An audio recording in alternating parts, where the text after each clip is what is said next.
Hai semuanya, pernah dengar tentang East India Company, atau biasa disingkat EIC? Mungkin buat beberapa orang asing, tapi perusahaan asal Inggris ini punya sejarah panjang yang bukan cuma soal dagang. EIC itu sebenarnya punya misi yang lebih besar dari sekedar jual beli rempah. Penasaran, kan? Yuk, kita bahas kisah menarik di balik berdirinya perusahaan ini.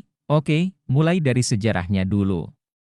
East India Company didirikan di Inggris pada tahun 1600, pas banget di zaman Raja James I.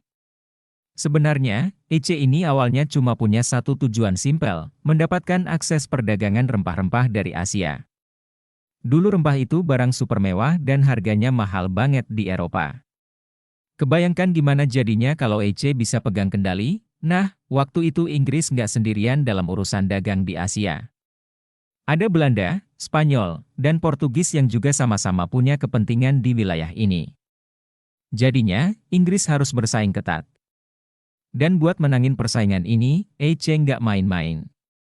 Mereka mulai bangun basis di berbagai negara, nggak cuma di Asia Selatan kayak India, tapi juga sampai Asia Tenggara dan Cina. Tapi yang bikin EC unik itu bukan cuma urusan bisnisnya, guys. Bayangin aja, EC ini bahkan punya tentara sendiri, loh.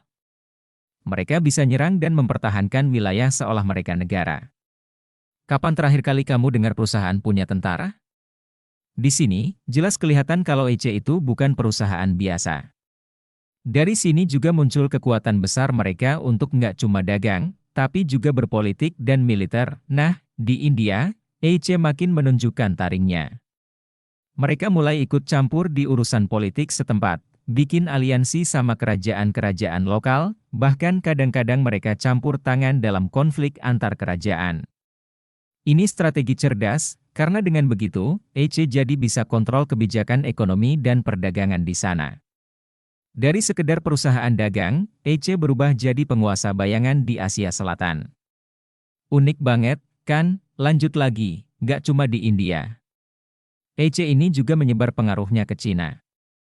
Buat kalian yang belum tahu, EC adalah salah satu yang bertanggung jawab atas penyebaran opium di Cina, yang akhirnya menyebabkan perang candu. Iya, mereka jualan narkotika, loh, buat dapetin keuntungan besar dan menyeimbangkan perdagangan antara Inggris dan Cina. Gimana? Kebayang betapa besarnya pengaruh mereka? Di balik itu semua, tentu aja ada tujuan besar dari EC. Tujuan utamanya jelas, kekayaan dan pengaruh.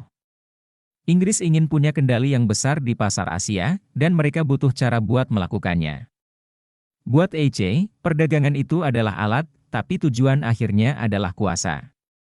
Dengan kendali mereka atas perdagangan, EC sebenarnya sedang membangun pengaruh politik yang bisa mereka manfaatkan kapan aja, dan menariknya, keberadaan EC ini nggak cuma berpengaruh buat Inggris dan negara-negara yang mereka kunjungi. Di banyak wilayah Asia, pengaruh mereka masih terasa sampai sekarang, loh. Mulai dari sistem administrasi, hukum, sampai jalan-jalan yang mereka bangun dulu, masih ada yang bertahan dan dipakai sampai sekarang. Kalau kita lihat dari sisi lain, sejarah EC juga jadi pelajaran penting tentang gimana perusahaan bisa berubah jadi kekuatan politik yang kuat. EC nggak cuma ngajar kita soal dagang, tapi juga soal diplomasi, taktik militer, dan strategi politik. Jadi, buat kalian yang suka dengan cerita-cerita unik tentang sejarah dunia, East India Company ini benar-benar bukti nyata kalau kadang bisnis bisa jadi lebih berpengaruh daripada pemerintahan. EC bisa aja cuma tinggal sejarah, tapi pengaruh dan kisahnya masih hidup di berbagai negara, termasuk Indonesia. Nah, gimana? Menarik kan fakta unik tentang East India Company ini?